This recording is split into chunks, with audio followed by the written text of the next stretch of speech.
What's going on, guys? This is your favorite all-American freedom-loving gamer coming at you with another video today on the Modern Warfare 2 beta and discussing skill-based matchmaking that's creating another welfare state in the Call of Duty community. Now, Hitch, what are you talking about? How in the world is there a welfare state in the Call of Duty community? Well, we're going to go over that in just a few minutes and discuss exactly the decision-making that Activision has done along with still implementing skill-based matchmaking and how it is basically making it where it's no longer feasible or no longer worth it to get good at the game because you're just going to be punished for it. But we'll get to that in a minute. But before we dive in, please don't forget to like and comment. As of the editing of this video, we're just 33 subs away from unlocking creator tools in YouTube where we can grow even faster. So if you subscribe, please do me a favor. Let me know in the comments below so I can personally thank you. But for now, we're going back to the video. So, alright, skill-based matchmaking. This is a subject that's caused an enormous amount of controversy in Call of Duty, and yet still the devs refuse to acknowledge that it even exists. Now, I guess the only thing that we can say that maybe they kind of, sort of acknowledged it was the tweet that recently came out saying that they were hearing about the backlash for disbanding lobbies, which they always do, and that's how skill-based matchmaking keeps up. And now they're saying, well, we're going to change it to where, you know, it's less likely. What do you mean less likely to disband the lobby? You either keep the lobby or you don't. I don't understand this chance-based thing. I don't know. It really just seemed kind of a half-assed way of saying, oh, well, we're going to do something, but there's no way to measure if they ever do or if they ever will.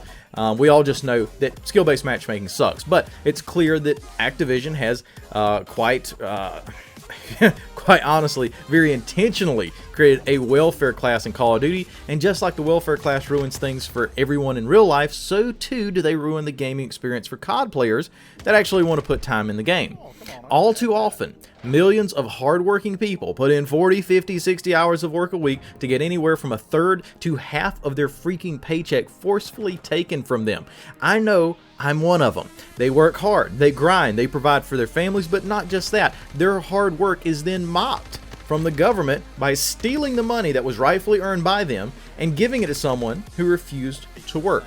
That's exactly what the good players of Call of Duty are experiencing with skill-based matchmaking. We work hard to get better at the game. We try to master the movement mechanics. We try to master the positioning, our tactics, everything. We study the meta. We become students of the game to get better. This is basically us putting in our 40 to 60 hours a week. Now, of course, this is a metaphor. I hope you're not actually playing video games that long. And if you are, please seek help. But every time we get a little bit ahead, Activision wields the heavy hammer of skill-based matchmaking to knock us down a few pegs, all for the quote-unquote common good, to assist the players who don't want to get good at the game and who Activision really just wants them to buy skins and they can pretend they're having a good time. It's the exact same thing. And actually, this sounds kind of silly to say, but natural law will force the good players to go to other games, and that's already happened in the past. I know me and my buddies, we switched back over to Battlefield 4 and Battlefield 1 in 2021 because we couldn't stand the skill-based matchmaking nightmare that Activision created in Warzone. So we left to play older games with higher skill ceilings and a reward system that didn't revolve around buying new skins. It actually revolved around seeing our names at the top of leaderboards. What a novel idea, Activision. How about that? And they say the system is rigged against the common man. And guess what? It is in real life, and it is in Call of Duty. I mean, this, woke liberalism ruins everything.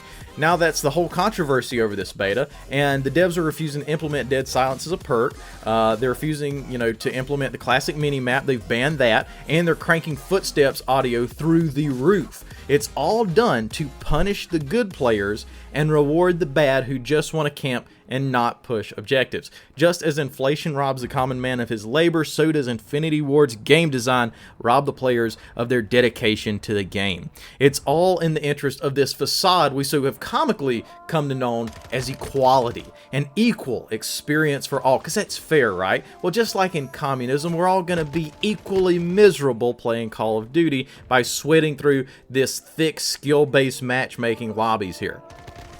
Did you know that in many liberal states now, it actually pays better to sit at home on your ass on the couch with Cheeto dust all over your fingers than it does to actually get up and go get a job and work for a living? Maybe it's some of those bad players, but if they played that much, maybe they would get better. I don't know. Maybe it's a sickness. So, what's the use in working?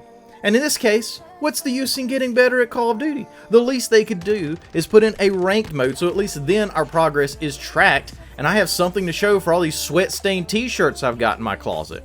So listen, Activision, I come home to gaming as an escape from real life. So after I've worked hard all week and had half my money stolen for me to fund things that I don't approve of, whether that be through taxation or creepy Joe Biden's record inflation numbers, it'd be really nice to sit down and have something, work out fairly for once, even if it is for a 6-hour play session once a week with my friends, who Activision says that they want to connect me with, but if my friend doesn't match the exact same skill level as me, one of us is going to end up getting wrecked and having a bad time.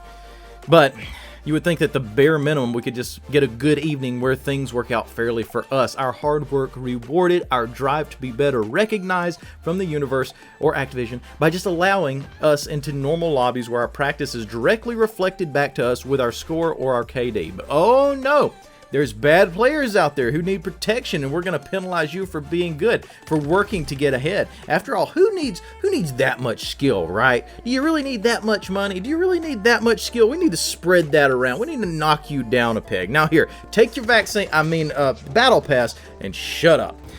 Now, if you like this video, you need to look back to my past videos of where Modern Warfare 2, what they do right and what they do wrong, as well as a whole plethora of retro review videos that you're going to be able to click on here in just a sec. If you want to get a good hit of nostalgia, take it back a couple years, you're going to love those in-depth reviews. Anyways, guys, thank you for watching this. Leave your comments in the comment section below telling me what you think of this metaphor of Call of Duty creating a welfare class in our community. But anyways, guys, thank you so much for watching. I hope you guys have a blessed day, happy gaming, and hit you good out.